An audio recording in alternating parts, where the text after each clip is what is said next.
Yo, B, let's go. You may have seen the clip and maybe heard word of mouth, yet another podcast. Man, what could it be about? Is it truth or opinion? A couple of contradictions. We're here to challenge tradition and twist your vision. So we set on a mission to bring you rebel wisdom. Welcome to Rebel Wisdom, where today we're talking about the divided states of America. And yes, you heard me correctly, the divided states. B, I feel like today, I only been on this earth 31 years, bro, but it feels super divided. I can feel tension, just like almost navigating my normal, my day-to-day. And I'm just like, I know you kind of how you feel in the space of everything being so polarized and divided because we talk frequently, but I'm just like, dude, am I tripping, or does it seem like very bad right now? I feel like the state of our nation is super sad to the point, like, I feel like personally affected. I've felt the United States has been divided for that probably since like maybe during COVID, post-COVID era-ish, right? But I don't know about you. I have to get your opinion on this, or I guess data point from your life. But I had 3 people individually tell me, because we were talking, that they said exactly what you just said. They're like, I can't tell like what it is, but it feels weird. Like it feels weird in the United States right now. And yeah, have you had, so even though that's 3, right? 3 is not a lot of people. Let's be real, right? But the only difference is I have never heard anyone say that ever. I have never heard those words put together in a way till recently, and 3 people saying it that is not related, not in the same friends group. That's weird to me. So I just feel like people are sensing it, and if there's 3 people that told me, at least 30 people around me are also thinking about it that just haven't voiced their opinion. So I want to know if, I know you said you felt it. Have you heard someone else also say that? Yes, and I'm glad you asked. I have, and it's mostly it's mostly in a professional space. Okay. But you brought up a good point. I like how you pointed out that, those 3 people that you heard, it is from kind of different aspects of your life, because I think that's important, right? Like if you're hearing it from somebody you work with, somebody you go to the gym with, somebody you bump into the grocery store with, those are truly, different spaces. And I think it paints a broader picture. But if it's like, 3 people I work with, yeah, still important, because I also have never heard this. So if anybody's saying it, no matter if they're the same place or not, I think that's like, okay, my ears are perking up. And to layer on that, I kind of feel it myself. I definitely, think the data points are starting to rack up. But yeah, for me, yes, I have heard other people say it, but I don't think it's as from like varied places in my life as you said for you. Dude, recently, yeah, I told you, I got off social media. Well, it's kind of a bad example. So I've been planning to get off social media for a while. I've heard of like social media detoxes where people get off for a week or so. I've never done that, so I can't speak to if it works or not. I've gotten off a couple times before, and for me, it's usually a longer period of time, at least a month or like couple months. But dude, I was like teetering, and mostly for me, it was because just the screen time. And I caught myself, and I pretty much, with the exception of, promoting our platform, I'm pretty much exclusively on Instagram in my personal life. And I found myself on Instagram way too much. So I was like, yo, it's got to go. But I was just trying to plan when I was going to get off. And then within the last week, just so many things have been happening.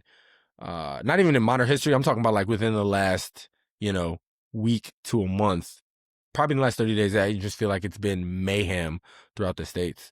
So that was the tipping point for me, dude. And I was like, I got to get off, literally just to kind of give me clarity and sanity, which again, it's not good. Yeah, I do want to say this is important. I don't want to say it's an important piece, but I think it's significant to understand the timing that we're recording this. Like, yes. For example, last week we had Charlie Kirk assassinated by, what's his name? Tyler Robinson? I don't even know the dude's name. Right. And then this, outside of recording this episode, Julian and I, we also had very long personal discussions off the mic just go into much more detail, right? And I'm talking, I'm sure this episode is going to be hour and a half maybe, but we were talking for like 4 hours on pretty much pretty much one topic, and then we went into detail. And I want to say that the assassination of Charlie Kirk is not the single point that we want to emphasize on, but I think it is a big enough point where it sparked these conversations, where the 3 people that told me about how we feel weird right now was all in the span of a week, which I don't think is ironic, or I don't think it's a coincidence. I think it's because of this stemming this assassination, right? So I think it just from a current event standpoint, I think this is a good topic to discuss during this time. And I feel like a lot of people would see our point of view on that as well. Absolutely. Absolutely, yeah. And, Charlie Kirk's assassination, as terrible as that is, it highlights it because it's kind of at the forefront now. We're recording, what's today, the 15th of September? It highlights a bigger point that is, it kind of illuminated the divide in America. And we'll probably get into it a little bit, but I'm not talking about any specific divide, whether it's political, which is, one of the most blaring, I think, tangible divisions we can see and feel today. But you just got racial divide, political divide, social economic divide, just random divide over any topic on social media. Dude, this is a super random tangent just because I said the word social media. Do you remember there was a trend going around, this had to be maybe college or whatever, there was this blue dress picture on social media. Yes. And it was some people thought it was gold, some people thought it was blue, and it was the biggest thing is no, I'm gold, no, I see blue. Do you remember that? Yeah, wait, what do you think? I don't even remember. I think I saw blue. Okay. I saw blue clearly. I had zero clue. Yeah, I think I saw blue, but it was a minute. But the only reason I brought that up is because, that was a divide on, so a comical, lighthearted, no real repercussions. What happened to those days? Now it's people are losing dude, I talk to people, I haven't experienced this, that are not talking to family members because of, different views. And I get, I don't know to what depth those views are or differences, in beliefs, but people losing family members, friendships, people losing jobs, just, again, the structure of people's lives are changing because just difference, polarizing views. And, we're never going to solve the world's problems here in our hour and a half. But it's, again, just to recap, it's truly saddening. I mean that on a very sincere level. And the reason I like what we do so much, whether it's on or off camera, is just the discussions, dude. I think I get a lot of value out of talking to you, and our opinions aren't always the same. And that is one thing. We don't have to anchor on this now, but at some point in this episode, I think people just need to talk more, and not just talk. They need to come.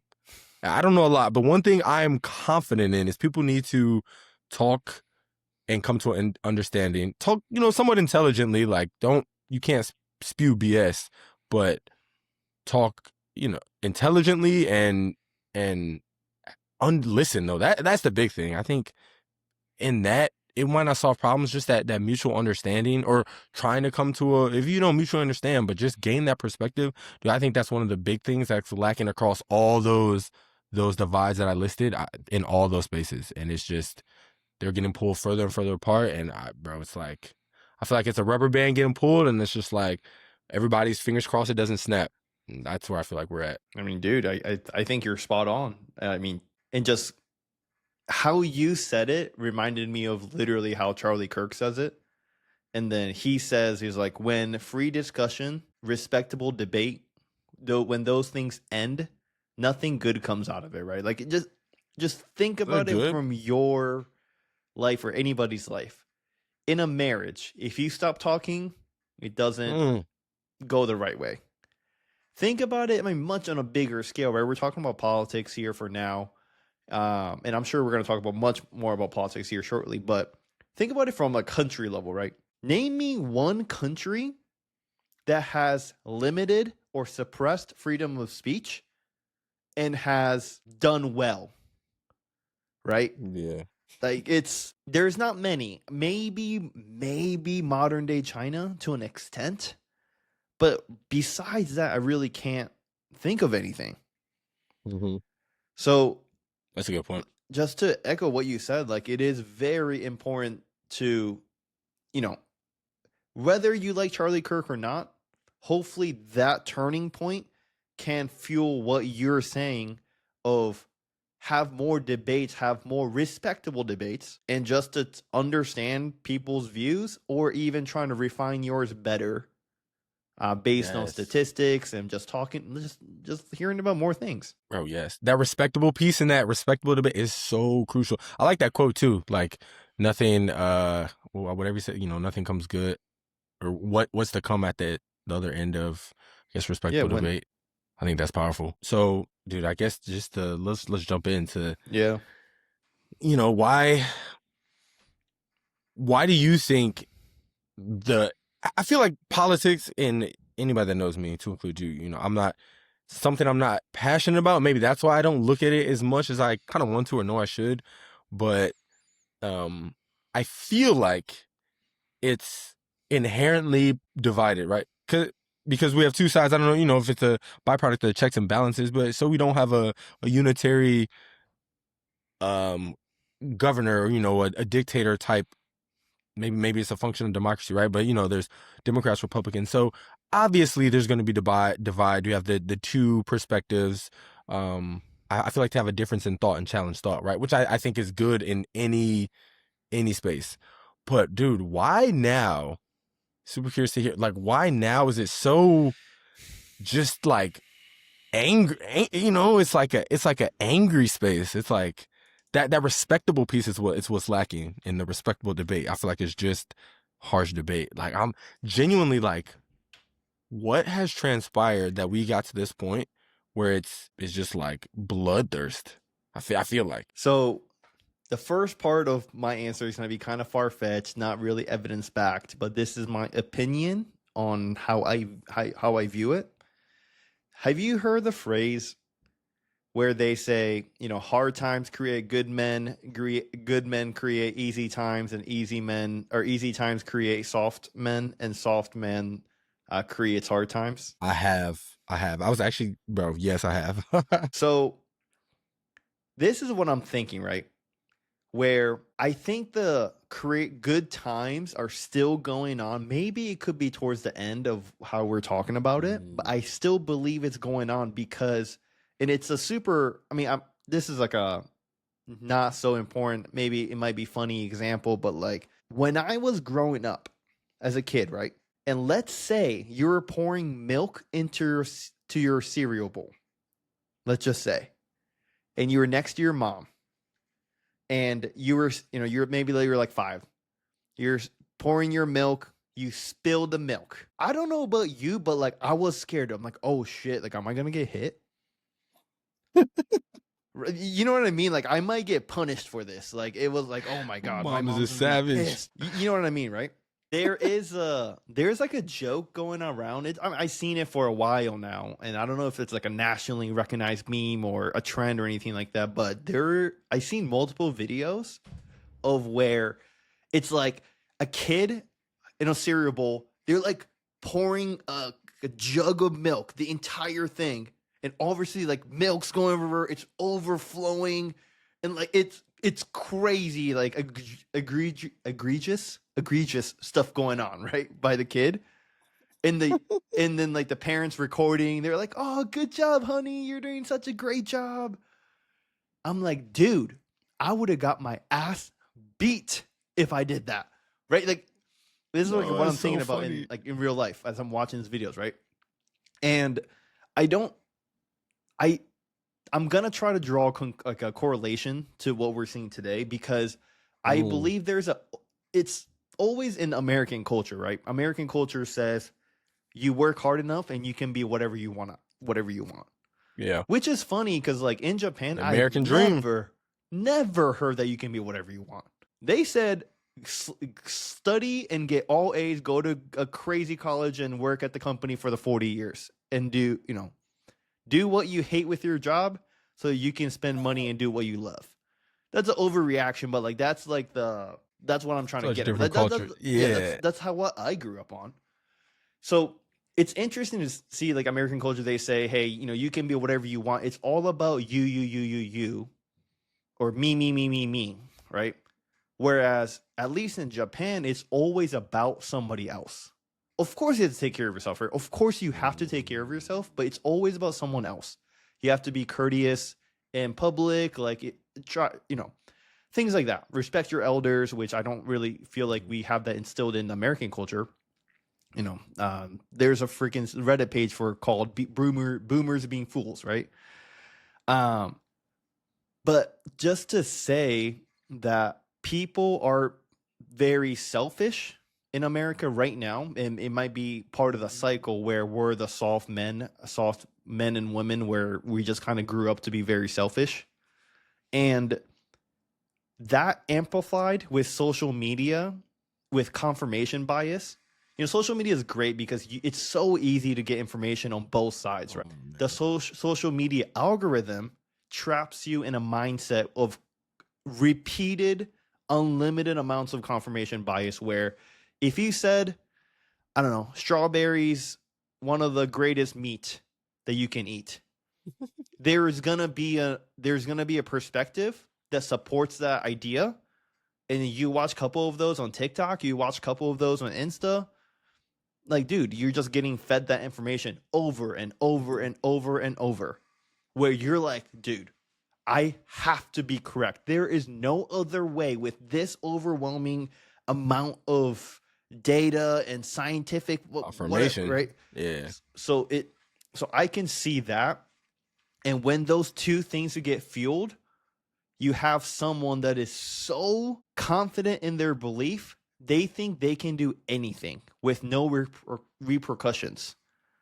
Does that make sense? I think we are in a cycle that's part of a regular human, like a civilization, but really amplified by social media, which we have never seen in previous history. And I mean, I hate to say it, but I think, our millennial generation, maybe our parents' generation, and somewhat of the Gen Z, like we're creating these bad times. We are, because of our actions, I feel like we're going to be creating the hard times. And when we grow up to be whatever, like the boomers, like, with 60, 70 type, yeah. Like, I feel like it's going to turn the cycle around where we have hard times that create tough men. So that's my 5-minute view of that. That was probably the way better answer than, I wasn't expecting anything. That's just we're just talking, but like, bro, you laid that out. You know what's crazy about the hard? I can never get it right. Say that again. So hard times create strong men. Yeah, strong men. Strong men create easy times, and easy times create. I think I said soft, or I think the official one's like weak. Yeah. Bro, I remember the first time I heard that. I think it was on a podcast, and I was like, "Dang, that's good." Like I think that's true. That cycle, I don't know what phase we're in, but it just makes sense to me in microcosm, like little examples I've seen, throughout my life. I feel like we all know somebody that had it rough coming up, and they're strong in their values now. They have direction, like they know what they want. They're not scared to work. And then we know people that had, for whatever reason, maybe had more money or maybe just didn't face adversity. And it's like, they're not, you're just not quite the same. Now, again, they're not absolutes. Like, you could get everything handed to you and be a go-getter and get after it. So, but back to what I was saying, the first time I heard that quote, I think I literally paused the podcast and I was like, where am I in the cycle? I immediately internalized that, and I was like, dude, like, I don't want to be the weak dude. Like, I started analyzing my background. Like, dang, did I have a hard growing up? Like, what challenges did I face? Did I go through hard times?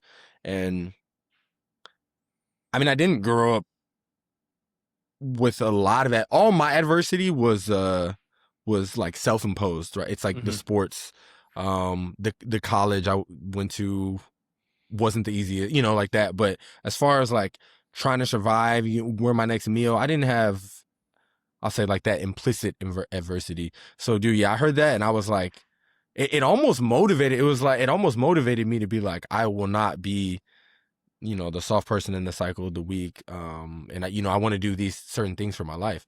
But even beyond that, just how you laid it out with that selfish piece you said. And I think that was at the heart of your answer of like, what could be causing this divide. Everybody wants what's for me. And if you act in accordance with yourself, especially on a mass scale, yeah, you're gonna pull. I don't think I've ever I don't even think I've put that much thought to my own question I asked you. So without thinking too much, dude, I think I have to tend to agree with you. I think we're in a hyper selfish society, and it's not even like physically selfish, like intellectually selfish. Like you said, like we want all the knowledge, like we want to be right all the time. We want to be confirmed, or like verify our ideas. Want to be verified, and I think that even lends itself to people be in discussions and they can't listen because they want to talk and they want to get their point across and they want to prove that they're right. And again, that's detracting from the respectable debate piece that I think could help, close that gap. But that's only one micro piece to this big puzzle that I don't think anybody has the answer to. Though I think that selfish piece is huge.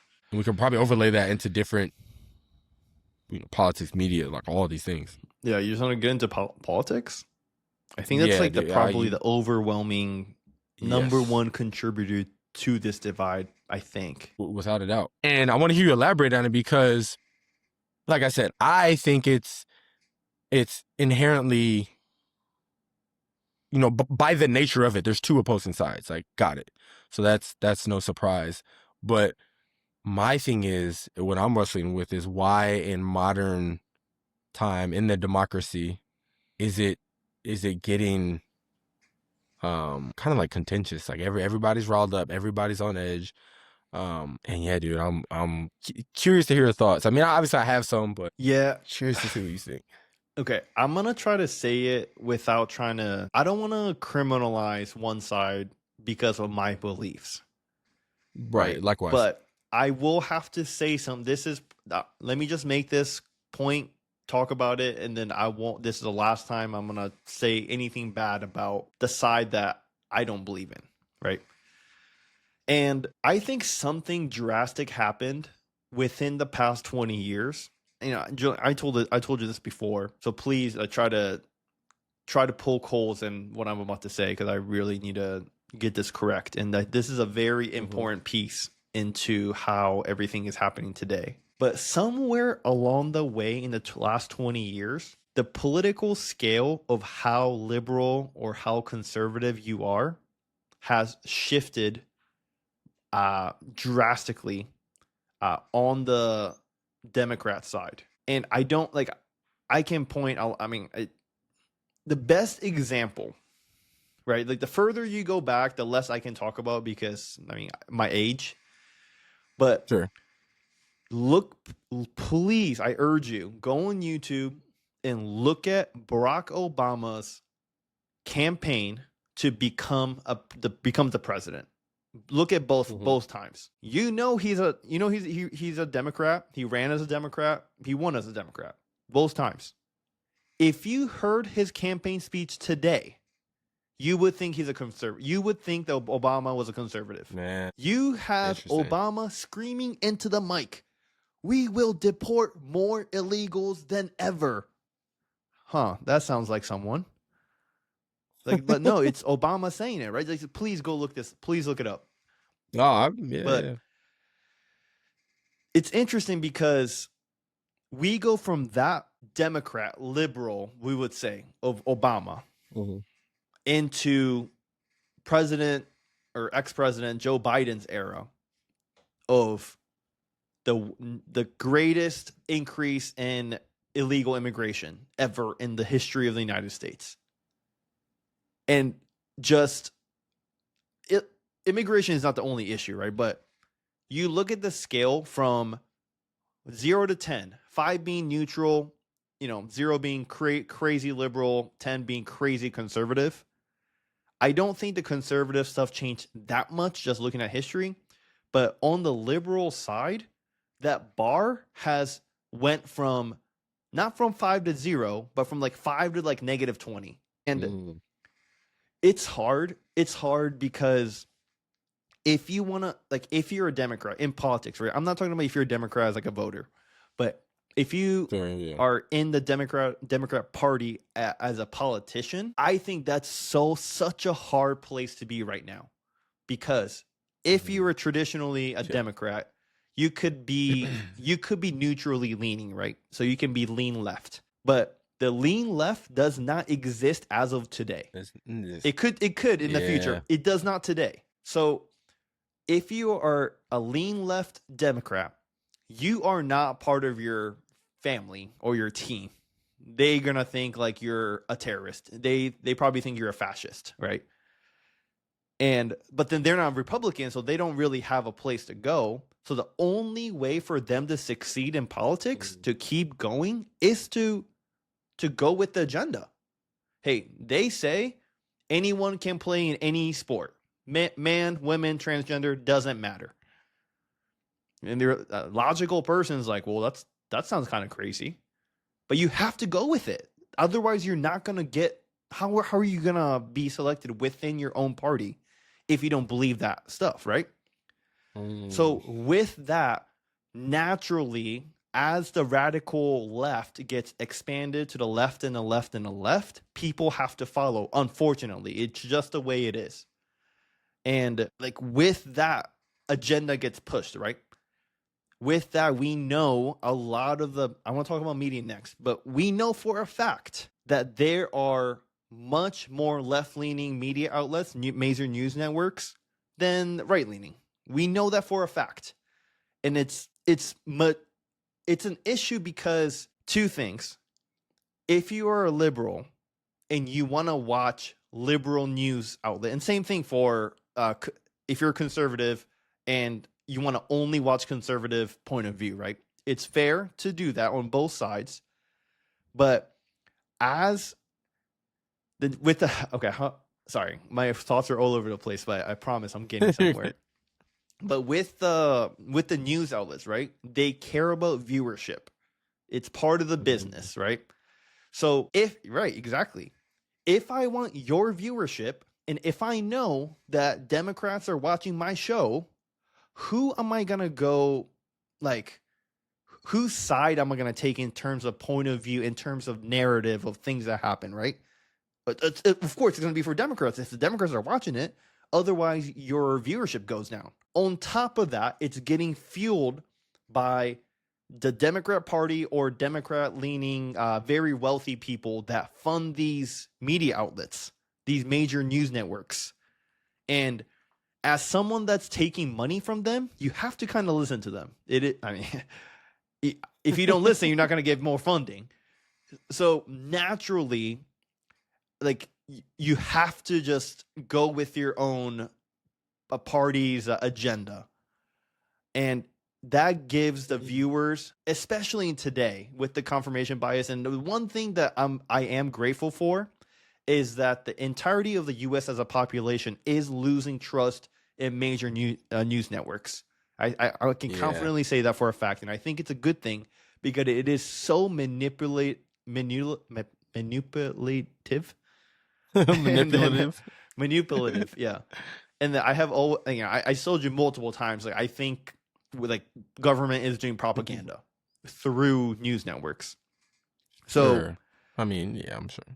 So it's just very hard in terms of unity piece, right? This is where I'm trying to tie it back in. In terms of unity piece, because the right are gonna keep believing their views with media, which media is a big part of daily life in civilization.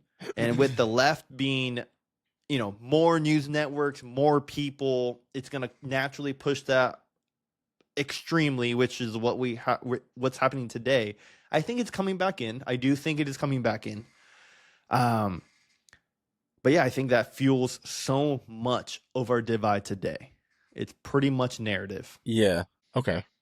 And that, I'm sorry, go ahead. Were you saying something? No, go ahead. I'm saying, and that makes sense. And that's the sad thing. Like, I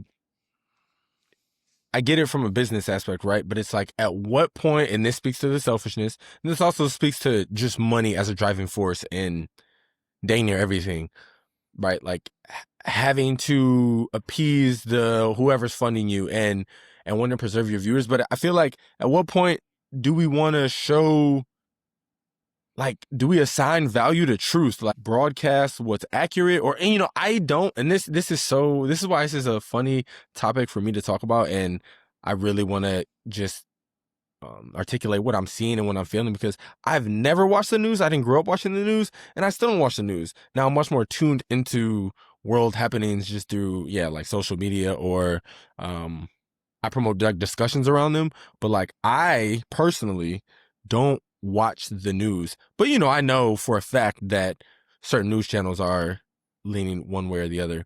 And yeah, I think that's damaging, which is why, to your point, you said, and I think I heard this on a podcast too, that people are moving away from watching the large news networks. And yeah, it probably is good. Maybe that'll be a wake up call for them. Maybe, I don't know, we can downsize, like, have a couple verified sources that you know, I don't know what the answer is, but I can speak to that. I see it promoting the divide, and that's what to me is frustrating. But in this age of, and honestly, dude, I feel like it's like this cycle. It's like you want to get away from the news. So, like, what are, you know, though the traditional sense of getting news. So you go to media, which we've touched on multiple times, but now you have the algorithm, which most of us are familiar about, that feeds you personal stuff. It's this echo chamber, as we say, which it takes what you digest and what you like, and it echoes it back to you. But in the age of where this is happening so quickly in AI, it's like, I feel like that space also we have the bots, right? It's like the same thing with the news networks. Now people can create bots to me. I mean, you were kind of, you know, I don't use Reddit either. Put me on game about Reddit, how, you know, there might be some usage of bots there in certain ways to make comments, promote likes, to push a certain agenda. As an individual, like, you have to get information from somewhere. And I feel like every outlet is getting polluted to the point where it's like, they make it so hard for you to accurately educate yourself, to have a, you know, have a uh good, I don't want to say good opinion, but, you know, have an intellectual, like, come to a point where you can argue, and that's, like, on facts, because you dang near have to, like you said, there's only two sides, the middle is eroding. So it's like, you almost have to pick a side, or you just stay out of it completely, which, I'll be honest, is what most of my life I've done. And I'm, like, trying to force myself to find accurate data and get an opinion. But I mean, you know, that can be damaging as well, just being out of it completely. So it's, and this is all where I guess to why I think it's the worst, one of the biggest divides. And I said the divided states of America, because, as you said, or hypothesized, we're in this cycle, but in the specific point of the cycle we're in, the social media amplifies it. Like, I don't think we're seeing some of these problems for the first time, but social media is without a doubt 100% fact at the highest it's ever been, and it's only getting more advanced, and it's only getting more prevalent. So, I mean, unless you're doing, like, research papers on these, you know what I'm saying, like, in-depth academic fact finding, I feel like it's, you might get some facts, but it's also going to be sprinkled in with a little bit of propaganda from the left, a little bit of propaganda from the right. And again, I also think politics is, I mean, corrupt might be a strong word, but I'll say selfish. Also, also very selfish. Yeah, they're gonna, you know, try to convey input. I mean that's a part of it, right? They want to convince you to their stance of why they can make things better. Yeah, it's scary. I think everything we're talking about is what's creating this sense of division. I don't know. You know, I'm kind of worried. Yeah, I mean, so me as a person, I'm always optimistic about pretty much everything. So with this too, I do see optimism where the older generation, where they're more reliant on the traditional media, like, they're phasing away, right? And it's just the way it is. It's just a natural part of life. And with that, the generation of social media using people are growing up. where that I could Yes. see naturally, just a lower viewership in traditional media, just across the board, right in the left and the middle. But I'm worried. So I am optimistic. I think it's going to be better. But one thing that scares me, you kind of reminded me on the AI piece, is so many of the research in air quotes that we do today are from a Yeah. single sentence prompt in ChatGPT or any other whatever, right? And I could see a lot of danger. It's like kind of, not history doesn't repeat itself, but it does rhyme. And something similar along those lines where AI becomes the traditional media where you have different AI large language models that you can talk to. And those AIs in particular, right? Or there's like, let's say you have 5 AIs that's like really popular. And, one might lean right. One might be lean right. Two of them could be very left, and one could be middle, right? And then depending on what you like, you just talk to that Yeah. chatbot, basically. But yeah, I mean, I could see that happening again. So it's hard. It's hard, and like you said, you have to look at the facts, but it's unrealistic. You can, like you said, research paper level, at least for look it up for 20, 30 minutes, but it's Yeah. in life, that's kind of unrealistic to you look at in a course of a week, right? I don't know, maybe you see like 5 or 6, headline news that's like worthy of conversation, and then you try to fact find on every single one of them. Like Dude. it's not practical. It's No not. one's gonna do that unless you're in that space. So the fact finding piece, that is the root of the problem, but it's almost impossible to solve unless we have a better system. Yes. And attacking it as at the root. And I think a lot of that onus is going to be on these social media companies. It's funny, I just heard, I guess Pinterest is making you familiar with Pinterest? I guess they're making a resurgence. I think it's typically associated with like females. Like a lot of females use Pinterest to try to find, hairstyles, decor, whatever. But I guess a lot of guys now, there's like a resurgence of guys using the app. Pinterest is no Instagram, X, Facebook, whatever. But they're promoting like, hey, kids don't use the app during school, and kids have to have verifiable accounts. Some of these things that I guess it's being said that the larger the big players in the social media space can, I don't even think Pinterest is a social media site, but they're having good fundamentals that we've all heard, and it's probably harder or easier said than done to implement on these big sites. But just something to I don't know, diminish the kids being taken advantage of, because if you can shape their minds, like, you can shape the future. And that's honestly what, I'm not going to go into artificial intelligence doomsday conspiracies or theories, but like, if they get a grip on just the general conscience of America, like, you can steer that wherever. And that's what I feel like. It's at a low grade. I'm also an optimist, right? But at a low level, I feel like the politics media is just slowly seeking the roots into America, and just and ripping it, dude. I mean, I probably sound repetitive, but it's like, I don't know, it's kind of crazy, dude. You know how he said, you never grew up watching the news? Yeah. Right? Like, I didn't either, right? But you know what's interesting? Like, I didn't really get it. Like, I didn't really care about politics until I got out the Navy. And then I don't know what it was. So, I mean, I'm definitely biased, right? Because I mean, I was in the Navy for 5 years. It was a great time. I grew a lot. So with that, I think I became more nationalistic. And I say that in a good term, because some people see that as a bad term somehow. Extreme anything is bad. I get it. Because there could be extreme anything. Exactly. Yeah, Exactly. But That's it. The word nationalistic inherently is a good word. It's not a bad thing, right? Agree.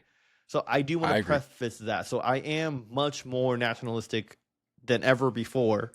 And, coming through the Navy, it was tough. It's definitely the hardest thing I've done in my life so far. And when you go through hard times, like you kind of learn shit, you know, like you kind of gain wisdom. And those wisdom you just cannot get from a book. And maybe you can get it from a book, but it's like it hits different when you experience it in real life versus just reading it on a text, right?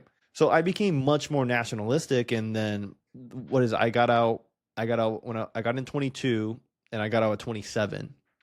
That's 5 years there.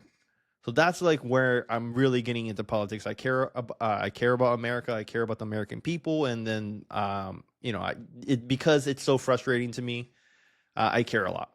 But it's interesting because I have two younger brothers. One is junior in high school, and one's in 8th grade. And this is a couple years back. It's like this. So that would have been freshman year of high school and 6th grade. They talk about politics. And I thought that was very interesting. And I don't think it's like they're regular kids that I have. Yeah. Like I think they act and look normal to me, right? So I can definitely see myself in them, you know, when I was younger. But it's interesting. It's like, why are they talking about politics? Like I did not care. I didn't care about money. I didn't care about politics. I didn't care about religion when I was younger. I really didn't. No, none of it. So with them talking about it, I feel like there is a weird attention to politics, and maybe it's because President Trump, right? He does have a big mouth. He does have a big face. So maybe it's just like it's much easier to be polarizing, I guess, about him, and maybe that's part of the reason. I mean, I don't think that's the main reason. I don't think. Yeah. But it's interesting thought.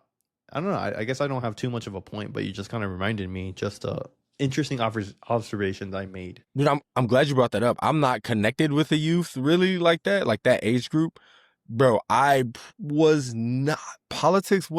Not even a little bit in 8th grade, even through senior high school. And right, I'm not saying that's everybody, but that's very interesting. So when I hear that, right, I'm thinking they're getting it from one of two places. Either they're talking about it a lot in your household, but which my parents are not political at all. Right. I was gonna say I'm guessing not, or so right, environment or social media, so like school or whatever, but it's probably mostly social media. And even pre-Trump era, I think just the attention on politics, which isn't necessarily bad, right? Like people having emphasis on politics and wanting to know more about it, and kids having discussion, that sounds like a good thing, right? Like that sound like it. I'd probably be better off or more well-rounded if I was in a, more versed on politics at a younger age.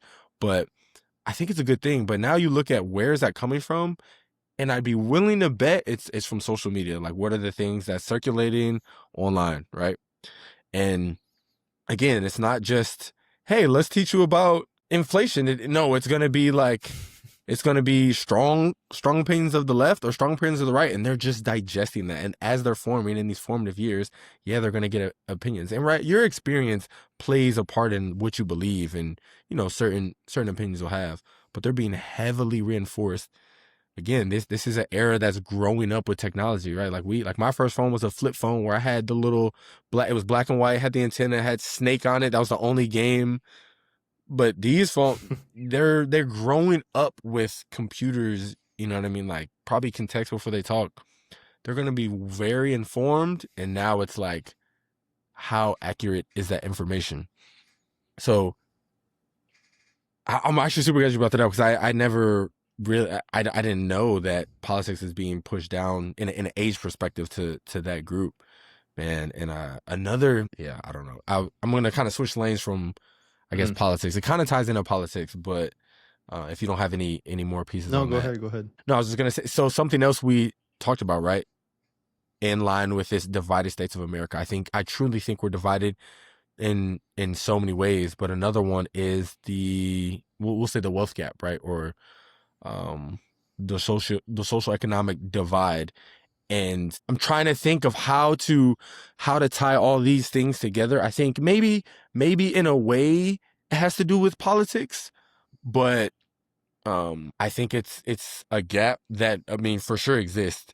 Now it's on us to like analyze, is that delta increasing between the quote unquote rich and poor, or is it decreasing? And that is what I think we should try to steer. And I also think that, again, maybe in the last 5-10 years, I'll use loose numbers, is widening. And you just layer that on with, again, the social media pushing these strong narratives on different sides, the political divide, now you layer on the wealth gap. And I feel I just, again, I'm an optimist, but I feel like it's creating this perfect storm for, I don't know what I don't know what the end, I'm not gonna say demise, but I don't know what the end result is. And that's what I'm just so interested to talk about and hear perspectives, and like what could be some good, and just theories. Like, I don't know, but that's definitely another divide that I think I see and I think is strong. And we have other episodes on like eating the rich, and typically when there's a divide, you have one side, no matter what divide and what it is, talking bad or enforcing the divide about whatever the other side is. So I think first comes with an understanding, again, a talk with a research lookup of the other side. And because in the wealth gap situation, I think this is one of the ones where I'll say like the other side really has less effect on whatever the other side is. I think this is one where you can really kind of like look within and more so have control of your own destiny, maybe over a political divide, or even like the racial divide, which we could talk about that. But this one I think is a little bit more internal, but nonetheless it's still a very prevalent divide. Yeah, I think.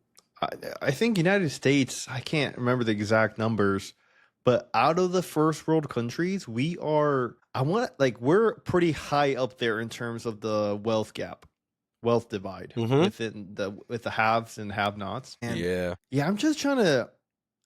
So I'm going to talk about. Julian and I were talking before we recorded, so he's heard it. But I just want to bring up this like thought that I was having around this topic. And just traditionally, if you study history, you don't even have to. Study is a strong word. You know a few facts in history, right? Like, it's pretty easy to understand that when the gap between the wealthy and the poor gets big enough, I don't know what the number is, but it leads to problems. And oftentimes those problems are big enough where like empires and countries and civilization is just erased from the earth. It's kind of crazy, right? But Wow. within the United States, just oh man, I wish I had this stuff prepared. But I'll tell you from everything I remember. I can't give you the numbers, but I can tell you what happened. So within, in the United States, like everyone's heard of the crazy CEO salaries that like the CEO salaries are growing and growing while the average middle class salaries are barely keeping up with inflation. And at least like for a little bit, it was actually negative, like below inflation. And you can trace all the way back to, I want to say it's 1984. When did we come off the gold standard? Sorry, I was off by 11 years. From 1971, President Nixon. So we technically got off the gold standard in 1933, but you can still trade your dollars into gold. But in 1971, President Nixon came, they did like a national broadcast thing where they're like, hey, we're going to shut down the banks for a little bit. And then after that, you are not going to be able to redeem your dollars for gold. And that's when we went into the, I don't want to say we went into, but started to really emphasize and capitalize on the fractional reserve banking system with the Fed. And then from there, because that's when we go into the fiat monetary system, where fiat just means it's literally just not backed. It's made up. It's enforced by authority. That's what fiat means. And so we have this made up money that we can print and print and print and however much we want.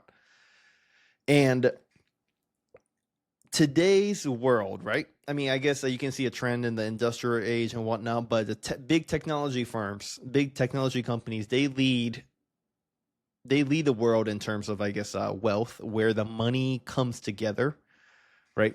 So as these companies, as there's more and more money flowing into the economy, more and more money is getting sucked up by these giant corporations. And then from there, the wealth kind of gets distributed into those wealthy people rather than the poor. That has you can see a whole bunch of graphs on this. It has been a trend since the getting off the gold standard, and it's really bad. But I was telling Julian, like, it's, this is, I don't want to be that guy that's like, oh, this time's different, because whenever people say that, it's ironic because this time is not different, right? And maybe this time is not different. Maybe this time is really not different at all. But I do want to point out a difference between the wealthy and the poor today compared to 1,000 years ago, where 1,000 years ago, like, wealthy meant like you're going to have a great standard of living at that time, which we know today, compared to today, it's not that good. But that means they had people that worked under them. They had food covered for, they had land, whatever. The poor, they were like struggling for survival. Like that's to maybe it might be a little bit over dramatic, but that's to paint a picture 1,000 years ago, right? But look at today. If you're poor, your quality of life is not too much different than the rich. Maybe the houses that you live in might look different, but you're still in housing, and the government can even provide housing for you if you're like below the poverty, like if you're in poverty, right? The food that you eat, it's not whether you eat food or not, is the food it's that you eat. But then within the food section too, it's not like that different, to be honest, right? Like, a rich person can eat a salad, and so can a poor person, right? That's like a popular dish, right? And maybe, the poor might lean into unhealthier foods because they're a little bit cheaper. But my point being is that we live in a world of abundance where food is actually not an issue. It's actually abundance of food is an issue, because look at America, right? We're an obese country. It would be crazy point to make if you said people don't have food. That's not true at all. We have food, I promise. Look around you, right? Yeah. So looking at it from that, you have shelter, clothes, food. Those are the basic human needs. And poor today and the wealthy today, it's both met. So I don't know if the issue itself is the wealth disparity between the rich and the poor, or the quality of life that's different, right?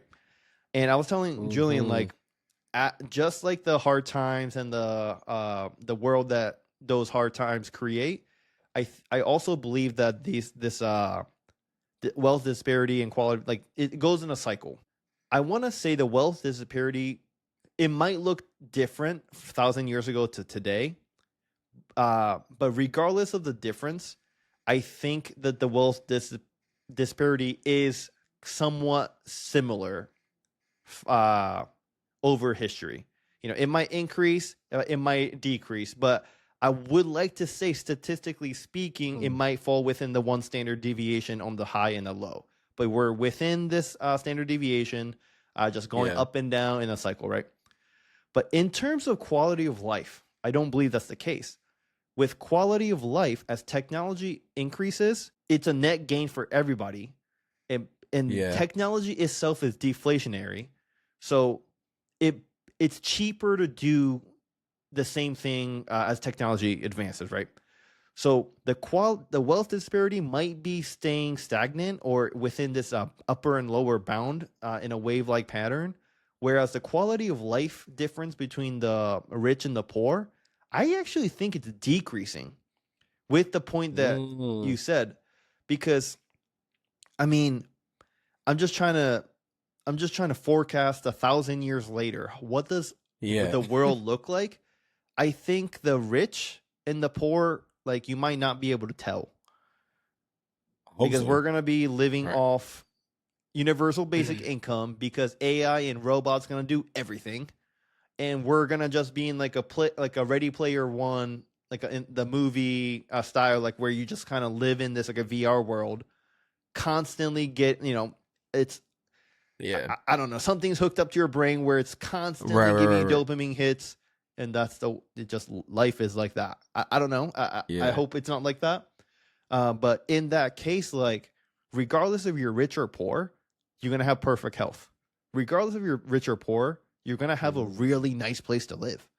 Regardless if you're rich or poor, you're gonna get to other places the same time as them, right? So yes. If the fundamental issue between the rich and the poor is quality of life, where 1,000 years ago people revolt because they have no food to eat, they're like, hey, government, our country, do something. Yeah. But if the quality of life kind of converges on both sides, then we really don't have an issue. So in the rich versus poor wealth disparity might just be a random metric that people measure, and it's not statistically significant anymore. So I don't know. That was a thought that I had. I guess it's a little bit of a tangent from today. And just to bring it back into today, I think people are fine with majority of the income levels, and it's not because they're rich that you are getting hurt. I could see an argument where corporations can lead you to make bad decisions, like credit card. Elaborate on getting hurt. What do you mean? Getting hurt in terms of standard of living. Okay. Because I'm thinking about people's issue today in just a daily life. I would like to pinpoint the issue to be a cash flow difference between your income and your expenses. I think that's what it ultimately comes down to, because the greater the delta between your income and your expenses, like, better that you're going to live, I think, if you have a choice. And just looking at very just median salaries and household income, I truly believe in, with few exceptions of like maybe LA being one, maybe New York City being one, with these crazy high cost of living places, where the solution to that would be you move out of that place. Seems like a pretty simple solution. But in other places where, like, a regular big town, I don't know, Columbus, Ohio. Right? With the median salary, I really believe that you can have a really good life. But people get confused because, 100K isn't the new 100K. Well, I get that, because it's through inflation, the money value is going down. Yeah. But the argument that they make is like, if you make 100K, you got student loan, you got car debt, blah, blah, blah, blah, all this stuff. That's your fault. No rich person was like, you must go to college and you must take out student loans. No rich person was like, you must buy a car on 26% interest rate over 7 years. No one, that's your decision that you're making, right? So if you take that factor out, because you can make bad decisions if you're poor, you can make bad decisions if you're middle class or rich. So I'm going to take that factor out. If you lift like how you're supposed to in terms of money, like, I think majority of the people can have a really good life. And then they just hate on this rich for what? I really don't understand. Like, I'm not rich. I would, most statistically speaking, I will never be rich up to that level that we're talking about. And it doesn't make me upset that they are getting richer. Yeah. I think you've wrestled with some personal things that have brought you to a mindset. But I think you've wrestled with, just your values and financial literacy and thought through things that either hard conversations or people just don't. So you can come to that conclusion, right?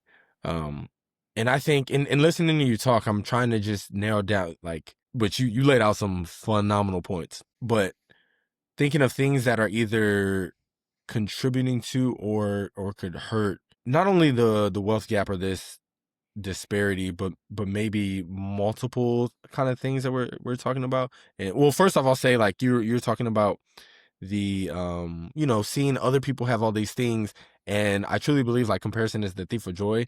Yeah, and to one of your earlier points, like, people aren't they're not satisfied with living or even living comfortable, but they're satisfied living at this level that is the popular narrative of today. You know, people want, like, I don't live in Chicago, but kind of Chicago area. If you don't have the high rise in the city, it's like, you know, maybe like, what are you doing? And it's like, no, you could be doing just fine, even if you don't have these things that are like the most desirable.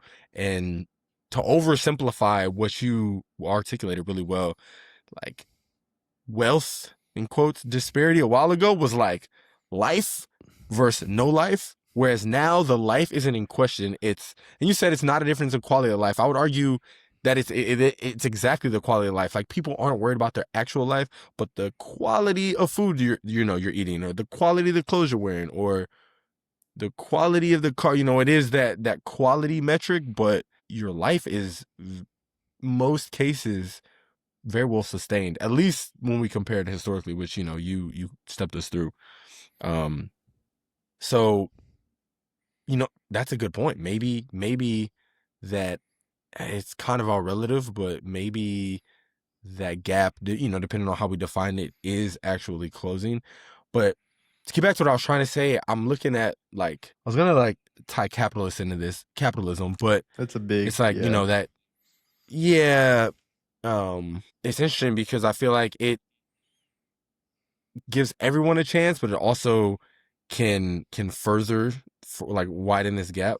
So I don't know. I think it's interesting in that regard, that it can kind of work in either way. Like, it gives you, you know, in a lot of ways, capitalism could be cool because it gives you a chance to create or monetize, you know, whatever. But then I feel like at the ends of capitalism, it kind of goes into what you were saying, that maybe the wealth are getting wealthier. But again, I don't know. I'm trying to look at most of these on a system level and not an individual level, to see like how you like zoom out and see how you decrease these gaps on a macro level. And for the wealth gap specifically, like, I don't know, just listening to you talk, right? Capitalism comes to mind. But, and this is why it's so good, because you're getting different perspectives. How you framed it makes a good point, that maybe the gap isn't as bad, and we need to reshape how we're viewing the social gap, right? And this isn't, none of this is fact. These are just, you know, theories or whatever. But yeah, I don't know. These are just like random thoughts that are kind of shooting through my head as we're talking. Yeah, capitalism, I think, I mean, you're right. There's gonna be capitalism is the only system where really, like, if you come from you come from the bottom. No, Capitalism is the only way. I don't want to say only way, only realistic right. way where you can make it. So I think it's beautiful in that sense that, yeah, not everybody has a fair. Okay, right. I think everybody doesn't have the same starting line. I think there's going to be setbacks and people have advantages, but it is the most Everybody fair. can. It gives everybody a fair shot to make it. If that makes sense, right?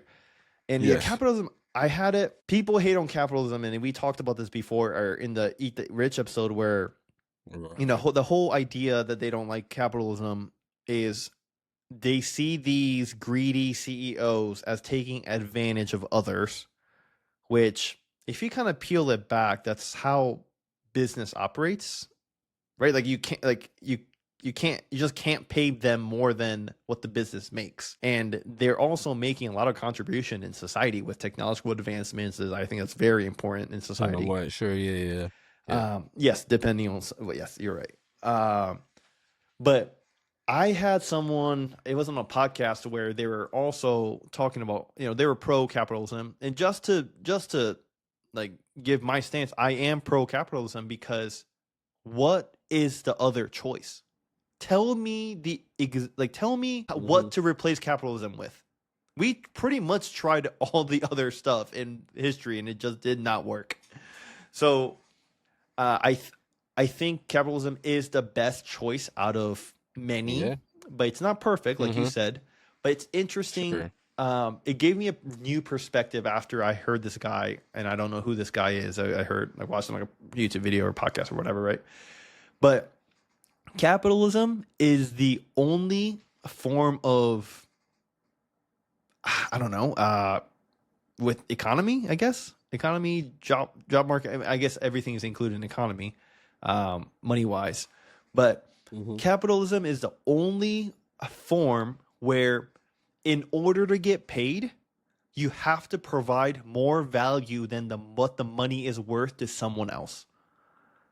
And I was like, that Yeah, and I is have to wrestle. Ooh, very okay. true. That is very true, right?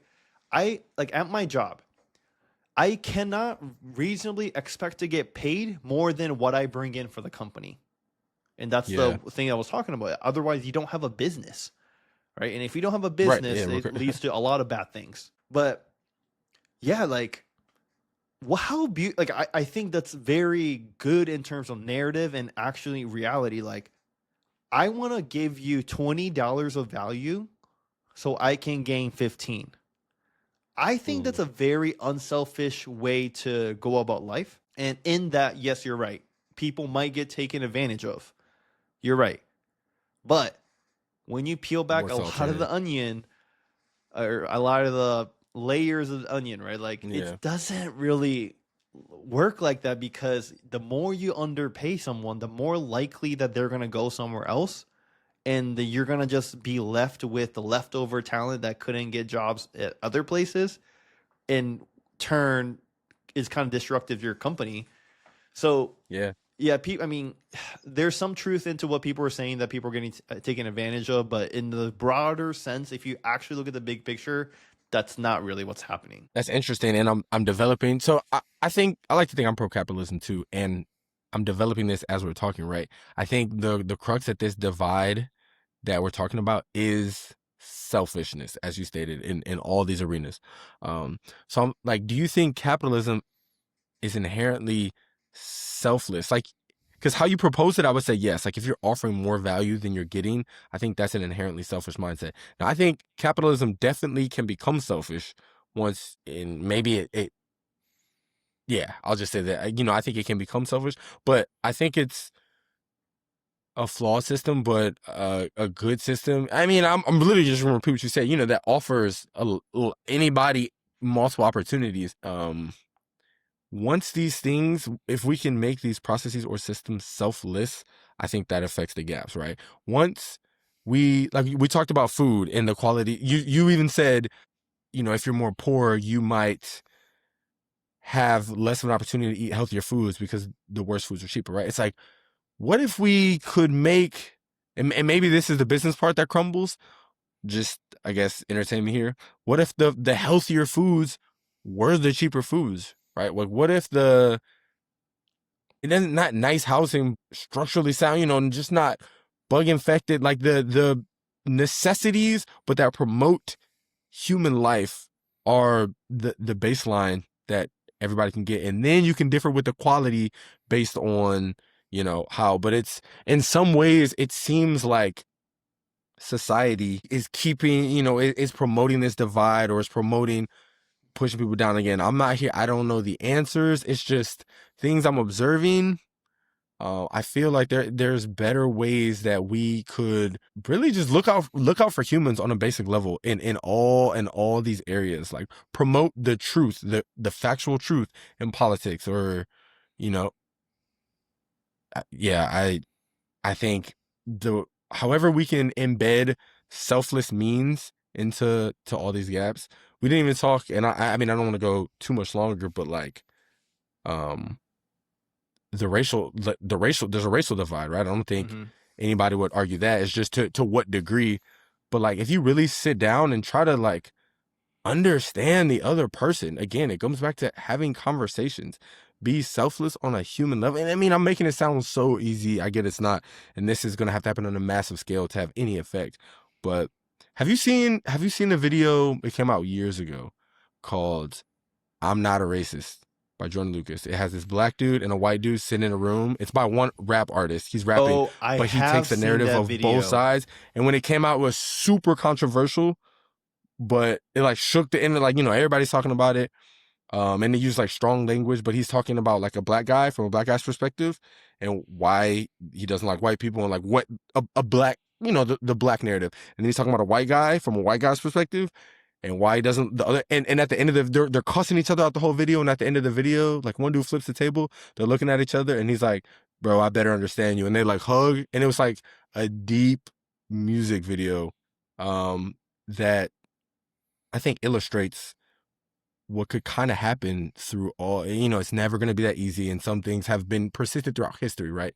So I think it's all just trying to make things incrementally better on our short timeline on Earth, our short part of the story. Yeah, and all of these divides, but because of selfishness with money, again, I don't want to root it to capitalism, but because I think capitalism, is good, can be good, but I don't know, the answer, but I think, again, trying to get to the root of it, I think it's selfishness in all of these arenas. Yeah, I know, I could definitely see that. Yeah, yeah. That's, you always tell me I'm a utilitarian. Yep. Dude. Yeah. I can't say big words apparently. But that's why I believe in that idea, right? Just because I think the people that's prudent, hardworking, and selfless should be rewarded. Maybe by financial means, that could be a part of it. That could be by having, non-materialistic things that make life great. Friends, family, hobbies, purpose. Yeah. And a lot of the times, people that's advocating for these divide, that's all. I don't want to say advocating is the right word. That blames the divide on an external factor that doesn't apply to them somehow. It creates issues because they try to blame it on something else, where by your actions alone, it could solve that issue. So it's very hard for me to sympathize with those people. Whereas the opposite, dude, even if you're poor and you're making dirt cheap wage, whatever, if you're grinding, you have a purpose, you're forward looking, you're trying to grow every day, I just cannot help not to try to be supportive of those people, right? And I don't think I'm alone in saying that. And yeah, I want, outside of the selfless or selfishness or lack of being selfish, the selfless piece, I just think world would be better if people are putting in hard work. And I truly mean hard work in a hard work sense. And, we had a whole episode about, it's not about hard work, right? It's the combination of hard work and also strategic moves. But I can see hard work and I can sympathize with that. And I also think the country would be much better as long as the hard work piece is emphasized, which I don't think it's emphasized today as much. I'll say as much. I agree. And I think that's due to the landscape shifting of the country. You don't have the blue collar or whatever hard go to the plant manufacturing job. When you think hard work, you think of those very old school, traditional jobs. I think less of those exist, or even maybe the same number of those exist, but there's so many other opportunities now, a lot of which are digital or, remote. These concepts, digital jobs don't really exist. Remote job, other ways to work smarter, that I think, which you can still work hard in the confines of the digital space. You can still work hard remotely, right? But no, I agree with you for sure. And I'm going to expand this conversation right to kind of something we talked about and try to bring it all home, where it's it would be cool if the country, right? Because as we stated, think we are in a state of renaming the divided states of America, which is truly sad. Wouldn't it be cool if we could all rally and unify around such a simple concept of hard work, hey, let's all, or just, again, selflessness, but that's just not going to happen.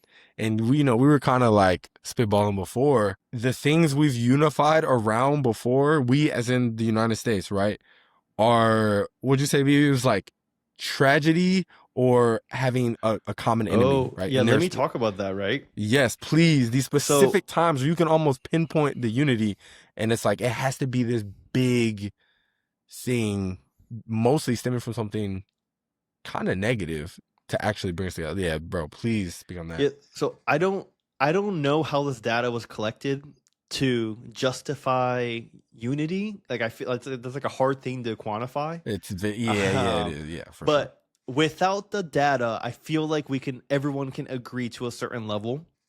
But basically, like just thinking about this divide in America that we have today, I was like, I'm trying to draw correlations into the times of like when it was good, when it was united. Like what makes it so different today? And Right. I try to look up the top 3 moments in U.S. history or periods in U.S. history where the country was the most united, and then I came to the conclusion of 3 things.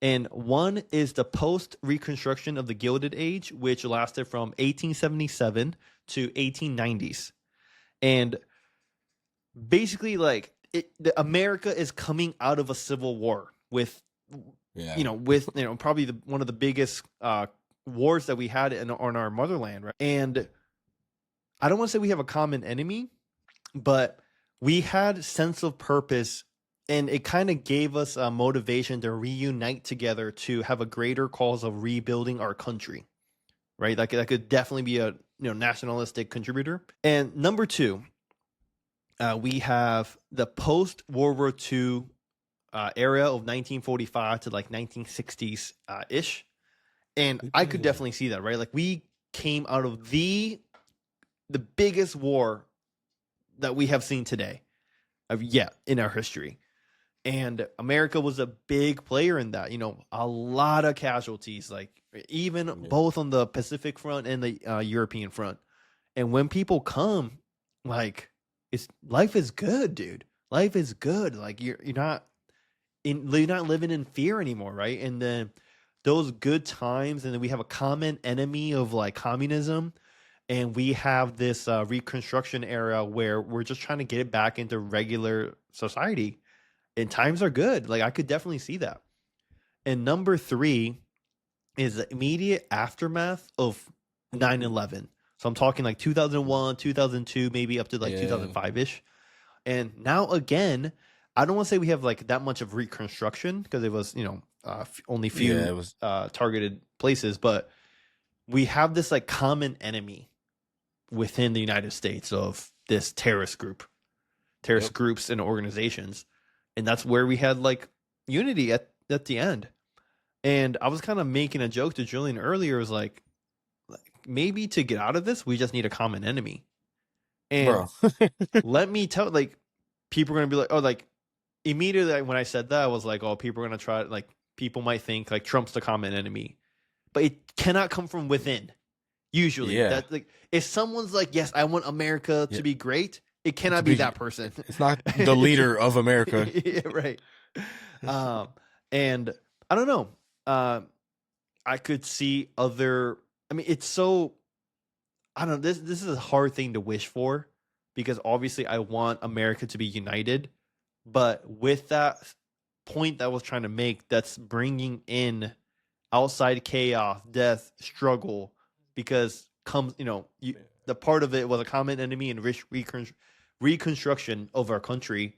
So it's hard to wish for something like that, but just thinking in reality, like that might be what's needed to like wake up the country. I don't know. And that could be a form of one of these adversary nations being our common enemy, maybe China, maybe Russia, I don't know. Or this is a crazy scenario where like it's like an external force outside of Earth that tries to something happens to Earth, and like we're not even reuniting at the country level. Like we might have to unite at the Earth level, right? I don't think it's gonna be like an alien, like an invasion. I don't think that.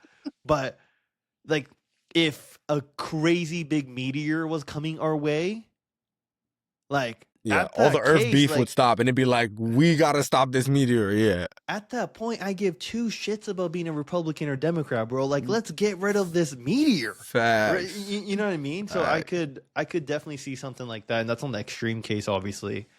But yeah, I don't know. I don't know. We may not have. I don't know. Now we're getting somewhere. We need a global threat that's gonna not only bring the country together, but the world. And then after that threat, dude, we'll all be boys. We'll be good. But no, like, I think that's so fascinating, especially in the context of this conversation, because it's kind of scary that the measurable unity we've had was off the backs of mass reconstruction and war. It's kind of like, I mean, grateful for those times, but I'm interested to see in what brings that unity next, especially, like I said, landscape shifting. Like, what if our common enemy isn't a being? Like, what if this narrative comes where, like, now, the country's anti-technology and we're all fighting that, and there's like mass exodus getting off of social media, you know what I mean? That this common, in quotes, enemy doesn't, I feel like, have to be a person or a nation. But, and again, this is spitballing. It could be an AI. It could be a super intelligent AI. Hey, it's gonna be here sooner than we think. But yeah, man. And so my ending, I don't know, question, goal would just be, if we can figure out, I think division is riddled throughout our country, as we've expressed, but if we can figure out how to unify without a national attack or whatever, I think that's best case scenario. But certainly, we're not gonna artificially create some disaster just to unify. That's never gonna happen, nor do I think it should. But history is data, and what you just said is saying something. So I hate to say, like, are we just gonna divide until something happens? I think that's the question of the day. Yeah, I mean, I want to give my closing thoughts. Yes. But this kind of pretty much echoes what you said in the very beginning. But if it's not a external crisis that brings the United States together, I hope it doesn't come to that. Yes, I believe the number one important thing is the free discussion between people. And the First Amendment, right? I don't think they just by chance became the First Amendment. I think the founding fathers at least recognized the importance of freedom of speech in a democracy. And I believe that's the reason why it was the first thing that they came up with. And please, please, please have some self-reflection into, I don't know, 2 years ago, 3 years ago. We did not have free speech 2-3 years ago the same way that we do now, right? You're getting censored, kicked off YouTube for saying COVID. You're talking about the Hunter Biden laptop on Twitter. You're getting blocked. And then today's most case. The case that we talked about was Charlie Kirk and the free debates, the free respectable debates that he's had, and you get shot for that. I think that's the most important thing that we cannot let go in our free society, personally. So yeah, it's tough having disagreements fundamentally, because Jillian also said, we have disagreements, and it's not disagreements where I have no idea what he's talking about because we only talked about it for 2 minutes and went to the next topic. We dig and we dig and we dig. Hey, what do you mean by this? How do you come to this idea? And at the end of the day, we still have a disagreement, and that's okay. I'm not going to go blackmail him. I'm not going to try to punch him because of his views. And then I don't think he's going to do that to me. And that's just the way that needs to be. And then I'm not, it's not Democrat either. Republicans, there's people out there just not willing to listen because they're so confident, close-minded. Yeah, confident in their views that it makes them close-minded. And there's a speech, I forgot, someone smart said it. Basically, they said the worst thing that the scariest thing or the worst thing or something bad, in terms of that, like the worst thing that you can happen is something that you believe to be so true that's not true, right? And I think we have so many of that. So outside of the free discussion, you need to have like literally the old adage of you have 2 ears, 1 mouth. Shut up and listen. And then outside of that, like people they may act like they're listening, but they're just trying to think about the next thing that they can say to rebuttal your first point that you made 30 seconds ago. That's not effective conversation. Like, grow up, dude. You know? So I mean that's my belief. And I'm very close-minded on that belief. I am, one of those people, I guess. But yeah, I think freedom of speech and respectful debate is much more needed than ever in the United States. And in closing, bro, off of that, I love talking about things I experienced because like I felt, I literally went through it and can verify it. In those discussions we have where we agree and don't have, in both situations where we agree or don't disagree, I pull value from those conversations. So I know for a fact that value can be had talking to other people, whether you agree or disagree. Again, respectfully. So I just had to add that value piece because I think that's what, people could talk all day. But like I said, if you're, like you said, not listening and pulling value, it's inherently valuable though. That's the thing, just by having it. So I think it starts with having the discussions. And, maybe we can get back to a United States of America. Until then, the jury's out. All right, sweet. Thanks for joining, y'all. We'll have another juicy episode for y'all next week. That's it.